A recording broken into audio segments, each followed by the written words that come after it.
ಇನ್ನು ರೇಣುಕಾಸ್ವಾಮಿ ಕೊಲೆ ಕೇಸ್ಗೆ big twist. ಕೊಲೆಯಲ್ಲಿ A1 Pavithra Gowda ಪಾತ್ರ ಇಲ್ಲವಂತೆ. ಹೈಕೋರ್ಟ್ನಲ್ಲಿ ವಕೀಲ ಟಾಮಿ ಸೆಬಾಸ್ಟಿಯನ್ ಪ್ರಕರಣದಲ್ಲಿ ಪವಿತ್ರ ಪಾತ್ರದ ಬಗ್ಗೆ ವಿವರಿಸಿದ ವಕೀಲ, ಪಟ್ಟಣಗೆರೆ ಶೆಡ್ಗೆ ಯಾರು ಯಾವಾಗ ಬಂದರು, ರೇಣುಕಾಸ್ವಾಮಿ ಮೇಲೆ ಯಾರು ಹಲ್ಲೆ ಮಾಡಿದರು, ರೇಣುಕಾಸ್ವಾಮಿಗೆ ಪವಿತ್ರ ಗೌಡ ಚಪ್ಪಲಿಯಿಂದಷ್ಟೇ ಹಲ್ಲೆ ಮಾಡಿದ್ದು, ಕೊಂದಿದ್ದಿಲ್ಲ.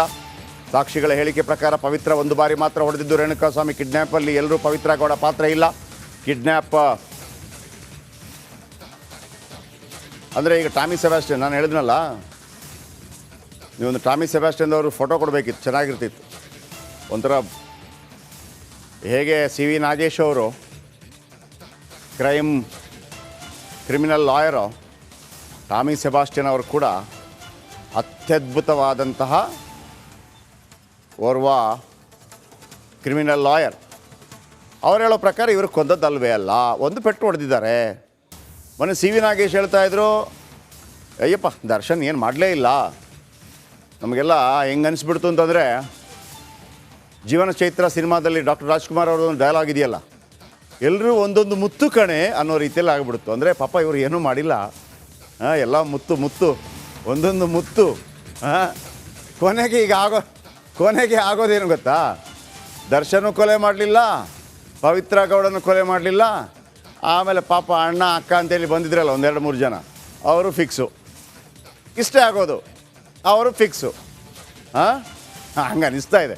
ಈಗ ಡಿಸೆಂಬರ್ 6ಕ್ಕೆ ವಿಚಾರಣೆಯನ್ನು ಮುಂದೂಡಿದೆ ಹೈಕೋರ್ಟ್. ಟಾಮಿ ಸೆಬಾಸ್ಟಿಯನ್ ಮತ್ತು CV ನಾಗೇಶ್ ಕರ್ನಾಟಕ ಕಂಡ ಅತ್ಯದ್ಭುತ ಕ್ರಿಮಿನಲ್ ಲಾಯರ್ಸ್.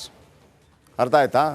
ನೀವು ರವಿ ಬೆಳಗೆರೆ ಅವರ ಕಾರ್ಯಕ್ರಮ ನೋಡ್ತಾ ಇದ್ದರೆ ಅವರಿಬ್ಬರ ಬಗ್ಗೆ ಹೆಂಗೆ ವಿವರಿಸ್ತಾ ಇದ್ರು ಅಂತಂದರೆ ಬಹಳ ಅದ್ಭುತವಾಗಿ. CV ನಾಗೇಶು, ಆಮೇಲೆ CV ನಾಗೇಶ್ ಅವರ ಬಾಡಿ ಲ್ಯಾಂಗ್ವೇಜು, ಆಮೇಲೆ ಟಾಮಿ ಸೆಬಾಸ್ಟಿಯನ್ ಹೆಸರೇ ಒಂಥರ ಥ್ರಿಲ್ಲು ಹೆಸರು, ಆಮೇಲೆ ಅವರ ಎಂಟ್ರಿ, ಇದೆಲ್ಲವೂ ಕೂಡ ಅಂದರೆ ಅವರು ಆ ಥರ ವಾದ ಮಂಡಿಸ್ತಾರೆ. ವಾದ ಮಂಡನೆ ಹೇಗಿದೆ ನೋಡಿ. ದರ್ಶನ್ ಅವ್ರು ಎಲ್ಲರೂ ಕಿಡ್ನ್ಯಾಪ್ ಮಾಡಿದರು, ಎಲ್ಲಿ ಹೊಡೆದ್ರಿ, ಹೊಡೆದೇ ಇಲ್ಲ. ಆಮೇಲೆ ಇವರೇ ಒಂದು ಚಪ್ಪಲಿ ಹೊಡೆದು ಸತ್ತೋಗ್ಬಿಡ್ತಾರ, ಬೇರೆ ಇವರು ಅಲ್ವೇ ಅಲ್ಲ, ಬಿಟ್ಬಿಡಿ ಅಂತೇಳಿ. ಅಂದರೆ ನಾವು ಹೇಳ್ತಿರೋದೇನು ಗೊತ್ತಾ, 17 ಜನ ಇದ್ರಲ್ವ, 17 ಜನರಲ್ಲಿ ಇಬ್ಬರ ಬಗ್ಗೆ ಮಾತ್ರ ವಾದ ಮಾಡೋರು ಸಿಕ್ಕಿದ್ದಾರೆ. ಉಳಿದ 15 ಜನ ಆ ಬಡವರ ಮಕ್ಕಳು. ಅದಕ್ಕೆ ಒನ್ಸ್ ಅಗೇನ್ ನಾವು ಯಾರ ಜೊತೆ ಸೇರ್ತೀವೋ ನೋಡಬೇಕು, ನಮ್ಮ ಇತಿಮಿತಿ ನೋಡಬೇಕು, ನಮ್ಮಿಂದ ಆಗತ್ತಾ ಆಗೋದಿಲ್ವಾ ಅಂತೇಳಿ. ಒಂದು ಗಾದೆ ಮಾತು ನೆನಪಾಗತ್ತೆ, ಆನೆ ಲದ್ದೆ ಹಾಕತ್ತೆ ಅಂತ ಮೇಕೆ ಲದ್ದೆ ಹಾಕೋದಕ್ಕೆ ಟ್ರೈ ಮಾಡಬಾರ್ದಂತೆ. ಆನೆ ಲದ್ದೆ ಹಾಕತ್ತೆ ಅಂತ ಮೇಕೆ ಲದ್ದೆ ಹಾಕೋಕ್ಕೆ ಟ್ರೈ ಮಾಡೋದು, ಮೇಕೆ ಇಕ್ಕೇನೆ ಹಾಕೋದು ಅಂತ. ಹಾಗೆ ಓಕೆ, ನೆಕ್ಸ್ಟ್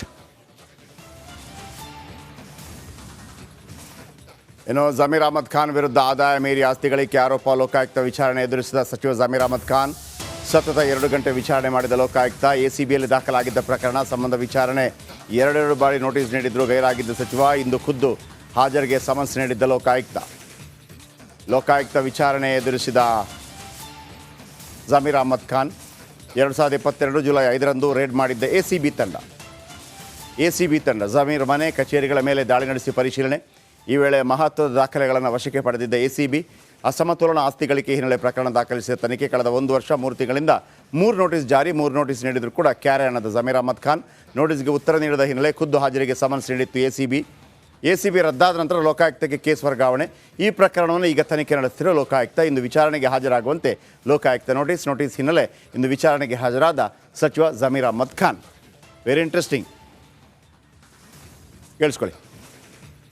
ಅವ್ರು ಸ್ಟೇಟ್ಮೆಂಟ್ ಮಾಡಿದ್ದಾರೆ. ಸ್ವಲ್ಪ ಮಾಹಿತಿ ಬೇಕಾಗಿತ್ತು ಅವ್ರಿಗೆ. ಅವ್ರು ಏನೇನು ಕೇಳಿದ್ರು ಅದೆಲ್ಲ ಕೊಟ್ಟಿದ್ವಿ ನಾವು. ಈ ಹಿಂದೆ 3 ನೋಟಿಸ್ ಕೊಟ್ಟಿದ್ರು, ವಿಚಾರಣೆಗೆ ಹಾಜರಾಗಿ ಇಲ್ಲ. 3 ನೋಟಿಸ್ ಕೊಟ್ಟಿದ್ರು, ಬರೋಕ್ಕೆ ಸಾಧ್ಯ ಆಗಿಲ್ಲ. ಇದು ಫೈನಲ್ ನೋಟಿಸ್ ಕೊಟ್ಟಿದ್ರು, 3ನೇ ತಾರೀಕು ಬರಬೇಕಂತ, 3:15 ಗಂಟೆಗೆ ಬರಬೇಕಂತ. 3 ಗಂಟೆಗೆ ಬಂದು ಅರ್ಧ ಗಂಟೆ ಮುಂಚೆನೇ ಬಂದಿದ್ದೀನಿ. ಸ್ಟೇಟ್ಮೆಂಟ್ ಮಾಡಿದ್ವಿ. DA ಕೇಸ್ ಅಡಿ ಏನು ಕೇಳಿದ್ರು ಅಂತ ಏನೇನು ಅವ್ರು ಕೇಳಿದಾರೆ ಅದು ಕೊಟ್ಟಿದ್ದೀವಿ. ಮಾಧ್ಯಮದಲ್ಲಿ ಹೇಳೋಕ್ಕಾಗ್ತದೆ ಅದು ಏನೇನು ಕೊಟ್ಟಿದ್ದೀವಿ, ಏನೇನು ಮಾಡಿದ್ದಾರೆ ಅಂತ. ಅವ್ರು ಸ್ಟೇಟ್ಮೆಂಟ್ ಮಾಡಿದ್ದಾರೆ. ಅವ್ರ ಸ್ಟೇಟ್ಮೆಂಟ್ಗೆ ಅಗತ್ಯ ಏನೇನು ಮಾಹಿತಿ ಕೇಳಿದ್ರು ಅದೆಲ್ಲ ಮಾಹಿತಿಯನ್ನು ಕೊಟ್ಟಿದ್ದೀವಿ ನಾವು. ಮತ್ತೆ ಯಾವಾಗಾರು ಬರೋಕ್ಕೆ ಹೇಳಿದ್ದಾರೆ, ತಿರ್ಗಿ ಅಗತ್ಯ ಇದ್ರೆ ಕರಿತೀವಿ ಅಂತ ಹೇಳಿದ್ದಾರೆ. ಕರೆದ್ರೆ ಬರ್ತೀನಿ ಅವ್ರು ಸ್ಟೇಟ್ಮೆಂಟ್ ಮಾಡಿದ್ದಾರೆ. ಸ್ವಲ್ಪ ಮಾಹಿತಿ ಬೇಕಾಗಿತ್ತು ಅವ್ರಿಗೆ. ಅವ್ರು ಏನೇನು ಕೇಳಿದ್ರು ಅದೆಲ್ಲ ಕೊಟ್ಟಿದ್ದೀವಿ ನಾವು. ಈ ಹಿಂದೆ 3 ನೋಟಿಸ್ ಕೊಟ್ಟಿದ್ರು, ವಿಚಾರಣೆಗೆ ಹಾಜರಾಗಿ ಇಲ್ಲ. 3 ನೋಟಿಸ್ ಕೊಟ್ಟಿದ್ರು, ಬರೋಕ್ಕೆ ಸಾಧ್ಯ ಆಗಿಲ್ಲ. ಇದು ಈ ACB ರೈಡ್ ಮಾಡಿದ್ದು ಮೊದಲಿಗೆ ಆ್ಯಂಟಿ ಕ್ರೈಮ್ ಬ್ಯೂರೋ ಅಂತ. ಆಗ ಲೋಕಾಯುಕ್ತ ಸ್ವಲ್ಪ ಕಡಿಮೆ ಮಾಡಿ ACB ಮಾಡಿದ್ರು. ಯಾರು ಮಾಡಿದ್ದು? ಸಿದ್ದರಾಮಯ್ಯ. ACB ಆಮೇಲೆ ಕೋರ್ಟ್ ಹೇಳ್ತು ಇಲ್ಲ ಲೋಕಾಯುಕ್ತ ಸ್ಟ್ರಾಂಗ್ ಮಾಡಿ ಅಂತ ಹೇಳುವಾಗ ACB ಅದು ರದ್ದಾಯಿತು. ಮಜಾ ಏನು ಗೊತ್ತಾ ನಿಮಗೆ, ಈ ACB ಅಂತ ಮಾಡಿದ್ರಲ್ಲ, ಲೋಕಾಯುಕ್ತ ಮುಖ್ಯಮಂತ್ರಿ ಹೊರತುಪಡಿಸಿ ಉಳಿದ ಯಾರ ಮೇಲೆ ಕೂಡ ಒಂಥರ ರೈಡ್ ಮಾಡುವಂಥಕ್ಕೆ ಅವಕಾಶ ಇತ್ತು. ಯಾರಿಗೆ?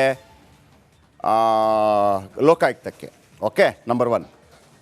ACBಗೂ ಆ ಅವಕಾಶ ಇದೆ ರೈಡ್ ಮಾಡೋದಕ್ಕೆ. ಆದರೆ ಒಂದು ಟೆಕ್ನಿಕ್ ಇದೆ ಅಲ್ಲಿ. ಏನು? ACB ಯಾವುದೇ ದೊಡ್ಡ ಅಧಿಕಾರಿ, ಯಾವುದೇ ರಾಜಕಾರಣಿ ಅವರನ್ನು ರೇಡ್ ಮಾಡಬೇಕು ಅಂತಂದರೆ ಆ ACBಗೆ ಒಬ್ಬ ಮುಖ್ಯಸ್ಥ ಇರ್ತಾರೆ, ಚೇರ್ಮನ್ ಥರ. ಅವರ ಗಮನಕ್ಕೆ ತರಬೇಕಾಗತ್ತೆ. ಆ ಮುಖ್ಯಸ್ಥ ಯಾರು ಗೊತ್ತಾ? ಸ್ವತಃ ಮುಖ್ಯಮಂತ್ರಿಗಳು. ACB ಯಾರ್ದಾದ್ರೂ ದೊಡ್ಡ ವ್ಯಕ್ತಿಗಳ ಮೇಲೆ ರೇಡ್ ಮಾಡಬೇಕು ಅಂತಂದರೆ ಮುಖ್ಯಮಂತ್ರಿಗಳಿಗೆ ಫಸ್ಟ್ ಹೇಳಬೇಕು. ನಿಮ್ಗೆ ಗೊತ್ತಿರಲಿ, IAS IPS ಇದ್ದಾರಲ್ಲ, ಅವ್ರ ಮೇಲೆ ರೈಡ್ ಮಾಡೋಕ್ಕೆ ಬರಲ್ಲ. ಒಂದು ವೇಳೆ ರೈಡ್ ಮಾಡುವಂಥದ್ದು ಬಂದ್ರೂ ಅವರ ವಿರುದ್ಧ ತನಿಖೆ ನಡೆಸಬೇಕು ಅಂತಂದರೆ ಪ್ರಾಸಿಕ್ಯೂಷನ್, ಈಗ ಹೇಗೆ ಸಿದ್ದರಾಮಯ್ಯನವರ ವಿರುದ್ಧ ತನಿಖೆ ನಡೆಸಬೇಕು ಅಂತಂದರೆ ಯಾರು ಅವಕಾಶ ಕೊಡಬೇಕು? ರಾಜ್ಯಪಾಲ ಕೊಡಬೇಕಲ್ವಾ? ಈಗ ಮುಡ ಹಗರಣ, ಸಿದ್ದರಾಮಯ್ಯನ ವಿರುದ್ಧ ತನಿಖೆಗೆ ಅವಕಾಶ ಕೊಡಿ ಅಂತಂದರೆ ಲೋಕಾಯುಕ್ತರು ಸೈನ್ ಹಾಕಬೇಕು. ಹಾಗೆಯೇ IAS IPSಗಳು ಎಷ್ಟು ತಿಂದರು ಮೆದ್ರು ಮತ್ತೊಂದು ಮಾಡಿದರೂ ಕೂಡ ಅವರ ವಿರುದ್ಧ ತನಿಖೆ ನಡೆಸಬೇಕು ಅಂತಂದರೆ ಮುಖ್ಯಮಂತ್ರಿಯಿಂದ ಏನು ಮಾಡೋಕ್ಕಾಗಲ್ಲ, ಲೋಕಾಯುಕ್ತದಿಂದ ಏನು ಮಾಡೋಕ್ಕಾಗಲ್ಲ, ರಾಜ್ಯಪಾಲರಿಂದ ಏನು ಮಾಡೋಕ್ಕಾಗಲ್ಲ. ಆ UPSC ಒಂದು ಸಂಸ್ಥೆ ಇದೆ, ಅದು ಆದೇಶ ಕೊಡಬೇಕು. ಇದು ಯಾವ ಕಾಲದ ಕಾನೂನು ಗೊತ್ತಾ? ಬ್ರಿಟಿಷ್ ಕಾಲದ ಕಾನೂನು. ಬ್ರಿಟಿಷ್ ಅಧಿಕಾರಿಗಳಿದ್ರಲ್ಲ, ಇಂಡಿಯನ್ಸ್ ಅವ್ರ ಮೇಲೆ ಕಂಪ್ಲೇಂಟ್ ಮಾಡಬಾರ್ದು ಅಂತೇಳಿ ಮಾಡಿದ್ದು. ಇವ್ರು ನೋಡಿದ್ರೆ ಈಗ ಅವ್ರಿಗೆ ಬೇಕಾದಂಗೆ ಇಟ್ಕೊಂಡಿದ್ದಾರೆ. ನಮಗೆ ಅಂದರೆ ಜನಸಾಮಾನ್ಯರು ಒಳಗೆ ಅಷ್ಟೇ. ಇದು ಹೇಳಿದ್ನಲ್ವಾ, ಜಮೀರ್ ಅಹ್ಮದ್ ಖಾನ್ ಅವರ ವಿರುದ್ಧ ಅವತ್ತು ರೈಡ್ ಆಗಬೇಕು ಅಂತಂದರೆ ಫಸ್ಟ್ ಸಿದ್ದರಾಮಯ್ಯನವ್ರಿಗೆ ಹೇಳಬೇಕು. ಸಿದ್ದರಾಮಯ್ಯನವ್ರಿಗೆ ಗೊತ್ತಾದರೆ ಹೇಳದೇ ಇರ್ತಾರಾ? ಅಲ್ಲ, ನಾನೊಂದು ಪ್ರಶ್ನೆ ಕೇಳಿದ್ದು, ಹೆಂಗಿದೆ ಕಾನೂನುಗಳೆಲ್ಲ? ನೀವು ಸಿಗ್ನಲ್ ಜಂಪ್ ಮಾಡಿದರೆ ಹಾಕ್ಕೊಳಗೆ, ಹೆಲ್ಮೆಟ್ ಹಾಕಿಲ್ಲ ಅಂದರೆ ಹಾಕ್ಕೊಳಗೆ, ಹೆಂಗೆ ಅಲ್ವಾ? ಆಮೇಲೆ ಈ ಬೈಕು ಸ್ಕೂಟ್ರ್ ಪಾಪ ಅವನೇನೋ ಅರ್ಜೆಂಟ್ ಬರ್ತಾ ಇರ್ತಾನೆ, ಆಮೇಲೆ ಪೊಲೀಸ್ ಹಿಂಗೆ ಸಿಕ್ಕಾಕೊಳ್ಳಿಂದ ಕಾಯ್ತಾ ಇರೋದು ಕಳ್ಳರ ಥರ. ಮೂಲೆಯಲ್ಲಿ ಹಿಂಗೆ ಬಂದ ಅಲ್ಲ ಬಕ್ಕಂತ ಬಂದುಬಿಡೋದು. ಇವ್ರು ದೊಡ್ಡ ಸಾಧನೆ ಪೊಲೀಸರದು. ಯಾರ್ದು? ಈ ಟ್ರಾಫಿಕ್ ಪೊಲೀಸರದು. ಆ ಟ್ರಾಫಿಕ್ ಪೊಲೀಸ್ ಹತ್ರ ಕೇಳಬೇಕು, ಏನಪ್ಪ ಯಾಕೆ ಹಿಡಿತಾ ಇದೆಯಾ? ಹಿಂಗಾಗಿದೆ ಅಂತೇಳಿ. ಫಸ್ಟ್ ಆ ಹೊಂಡ ಸರಿ ಮಾಡು ಅಂತ ಕೇಳಬೇಕು ಅವನಿಗೆ. ಫಸ್ಟ್ ಸರಿ ಮಾಡಿ, ಆಮೇಲೆ ಬಾ ಅಂತ. ಓಕೆ, ಹೇಳಿದಷ್ಟು ಸುಲಭ ಇಲ್ಲ, ಹೇಳಿದಷ್ಟು ಸುಲಭದಲ್ಲಿ ಆಗಿದ್ದರೆ ಒಳ್ಳೆದಿತ್ತು. ಓಕೆ, ಅದೇ ದ್ರಾವಣವನ್ನು ಬಳಕೆ ಮಾಡಬಾರದೆಂದು ಔಷಧಿ ನಿಯಂತ್ರಕರು ವರದಿ ನೀಡಿದಾಗ್ಯೂ ಕೂಡ ದ್ರಾವಣವನ್ನು ಸರಬರಾಜು ಮಾಡುವ ಮೂಲಕ ರಾಜ್ಯ ಸರ್ಕಾರ ಬಾಣಂತಿಯರ ಸಾವಿಗೆ ಕಾರಣವಾಗಿದೆ. ಪಶ್ಚಿಮ ಬಂಗಾಳದ ಈ ಔಷಧ ಕಂಪನಿ ತರಲು ಅನುಮತಿ ನೀಡಿದ್ದು ಹೇಗೆ ಎನ್ನುವ ಸತ್ಯ ರಾಜ್ಯದ ಜನತೆಗೆ ತಿಳಿಯಬೇಕಾಗಿದೆ. ಔಷಧ ಖರೀದಿ ಮೇಲೆ ಪ್ರಭಾವ ಬೀರುತ್ತಿರುವ ಮೆಡಿಕಲ್ ಹಾಗೂ ಔಷಧ ಮಾಫಿಯಾ ಸ್ವತಃ ಮುಖ್ಯಮಂತ್ರಿಗಳೇ ಒಪ್ಪಿಕೊಂಡಿರುವುದು ಆಘಾತಕಾರಿ ಸಂಗತಿಯಾಗಿದೆ. ಮೆಡಿಕಲ್ ಹಾಗೂ ಔಷಧ ಮಾಫಿಯಾ ಸಕ್ರಿಯಗೊಳಿಸುವವರು ಯಾರು? ಕರ್ನಾಟಕ ಕಾಂಗ್ರೆಸ್ ಸರ್ಕಾರವು ಭ್ರಷ್ಟಾಚಾರವನ್ನು ಅಂಥ ನಿರ್ಣಾಯಕ ವಲಯದಲ್ಲಿ ನುಸುಳಲು ಅವಕಾಶ ಕಲ್ಪಿಸುವ ಮೂಲಕ ಜನರ ಜೀವವನ್ನು ಅಪಾಯದ ಅಂಚಿಗೆ ತಲುಪಿಸಿದೆ. ಈ ಸಾವುಗಳು ನೇರವಾಗಿ ರಾಜ್ಯ ಸರ್ಕಾರ ಹೊಣೆ ಮಾಡಬೇಕಾಗುತ್ತದೆ. ಈ ದ್ರಾವಣ ರಾಜ್ಯದ ಎಷ್ಟು ಜಿಲ್ಲೆಗಳಿಗೆ ಸರಬರಾಜಾಗಿದೆ, ಅಲ್ಲಿ ಎಷ್ಟು ಸಾವುಗಳು ಸಂಭವಿಸಿವೆ ಎಂಬುದರ ಬಗ್ಗೆ ಸಂಪೂರ್ಣ ತನಿಖೆ ನಡೆಸಬೇಕಾಗಿದೆ.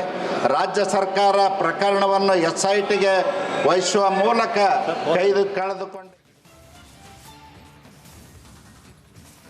ಈಗ ಅಲ್ಲಿ ಗೋವಿಂದ ಕಾರಜೋಳ ಒಂದು ಮಾತನ್ನು ಹೇಳ್ತಾ ಇದ್ರು. ಇಲ್ಲ, ಅವರು ಧ್ವನಿ ಎತ್ತಿದ್ದಾರೆ. ಆದರೆ ನನಗೊಂದು ಅನಿಸೋದು, ಕನ್ನಡದಲ್ಲಿ ಅಷ್ಟು ಚೆನ್ನಾಗಿ ನಮಗೆ ಕನ್ನಡ ಅಷ್ಟು ಚೆನ್ನಾಗಿ ಬರ್ತಾ ಇರುವಾಗ ಲೋಕಸಭೆಯಲ್ಲಿ ಅಪೀಲ್ ಕೂಡ ಅದೇ ಥರ ಇರಬೇಕು, ಸ್ವಲ್ಪ ಜೋರಾಗಿರ್ಬೇಕು ಮಾತು ಅಂತ. ಅದೊಂದು ಬೈ ಹಾರ್ಟ್ ಮಾಡ್ದಂಗಿತ್ತು ಅಂದರೆ ಆ ಓದಿ ಹೇಳೋದಕ್ಕೆ ಅಷ್ಟು ಕಷ್ಟ ಯಾಕೆ ಅಂತ ನನಗೆ ಗೊತ್ತಿಲ್ಲ. ಐ ಡೋಂಟ್ ನೋ ಅಲ್ವಾ? ಭಾಳ ಸುಲಲಿತವಾಗಿ ಹೇಳ್ಬೋದು. ಆದರೆ ಅದರ ಜೊತೆಗೆ ಇನ್ನೊಂದು ಮಾತನ್ನು ಹೇಳಿದರು ಅವರು, IV ಫ್ಲೂಯಿಡ್ ಇದೆಯಲ್ಲ, ಅದನ್ನು ಯೂಸ್ ಮಾಡಬಾರ್ದು ಅಂತೇನಿಲ್ಲ, ಯೂಸ್ ಮಾಡಲೇಬೇಕು, ಯೂಸ್ ಮಾಡದಿರೋಕ್ಕಾಗಲ್ಲ. ಅದೊಂದು ತಪ್ಪು ಮಾಹಿತಿ ಆಗುತ್ತೆ. ಎಲ್ಲೂ ಆ ದ್ರಾವಣವನ್ನು ಯೂಸ್ ಮಾಡಬೇಡಿ ಅಂತ ಯಾವ ಮೆಡಿಕಲ್ ಕೂಡ ಹೇಳ್ತಾ ಇಲ್ಲ, ಅಥವಾ ವೈದ್ಯಕೀಯ ಲೋಕ ಹೇಳ್ತಾ ಇಲ್ಲ. ಪರ್ಟಿಕ್ಯುಲರ್ ಕಂಪೆನಿಯ ಐ ವಿ ಫ್ಲೂಯಿಡ್ ಅಷ್ಟೇ. ಅರ್ಥ ಆಯ್ತಾ? ಆ ಪರ್ಟಿಕ್ಯುಲರ್ ಏನು ವೆಸ್ಟ್ ಬೆಂಗಾಲ್ ಮೂಲದ ಕಂಪೆನಿ ಇದೆಯಲ್ಲ, ಮೆಡಿಸಿನ್ ಕಂಪೆನಿ ಇದೆಯಲ್ಲ, ಅವರ ಐ ವಿ ಫ್ಲೂಯಿಡ್ ಸರಿ ಇಲ್ಲ ಅಂತ ಮಾತ್ರ ಆರೋಪ ಇರೋದು, ಉಳಿದ ಎಲ್ಲ ಕಂಪೆನಿಗಳದ್ದಲ್ಲ. ಹಾಗಂತ ಬೇರೆ ಇರ್ಬೋದು. ಈ ಹಿಂದೆ ಇದರ ಬಗ್ಗೆ ರೆಸ್ಟ್ರಿಕ್ಷನ್ ಇತ್ತು, ಅದು ಬೇಡ, ಆ ಕಂಪೆನಿದು ಬೇಡ. ಅದು ಗೊತ್ತಿದ್ದು ಕೂಡ ಯಾರು ತಗೊಂಡ್ರು? ಆಮೇಲೆ ಇದೇನು ದೊಡ್ಡ ಏನೋ ಬ್ರಹ್ಮವಿದ್ಯೆ ಅಲ್ಲ ಇದು, ಏನು ಅಥವಾ ರಾಕೆಟ್ ಸೈನ್ಸ್ ಅಲ್ಲ. 5 ನಿಮಿಷ ಕೆಲಸ. ಯಾಕಂದರೆ ಎಲ್ಲದಕ್ಕೂ ಇದೇ ಮೆಡಿಸಿನ್ ಹೋಗಲಿ ಅಂತೇಳಿ ನನ್ನ ಪ್ರಕಾರ ರಾಜ್ಯ ಮೆಡಿಕಲ್ ಸಂಸ್ಥೆ ಏನೋ ಅದರ ಆದೇಶ ಕೊಡೋದಿಲ್ಲ. ಆ ಜಿಲ್ಲಾಸ್ಪತ್ರೆಗೆ ಯಾವುದು ಬೇಕು ಅಂತೇಳಿ ಅಲ್ಲಿಯ ಫಾರ್ಮಸಿಸ್ಟ್ ಅಥವಾ ಅಲ್ಲಿಯ ಯಾರು ಮುಖ್ಯಸ್ಥ ಆಸ್ಪತ್ರೆಯಲ್ಲಿ ಅವನು ಡಿಸಿಷನ್ ತಗೊಳ್ಳೋದು. ಅವನನ್ನು ತೆಗೆದು ಒಳಗೆ ಹಾಕಿದರೆ ಮುಗಿದೋಯ್ತು. ಸುಮ್ಮನೆ ಇದನ್ನು ಭಾಳ ದೊಡ್ಡದು ಮಾಡ್ತಾ ಇದ್ದಾರೆ ನನ್ನ ಪ್ರಕಾರ. ಓಕೆ, ನೆಕ್ಸ್ಟ್ ಹೋಗಿ.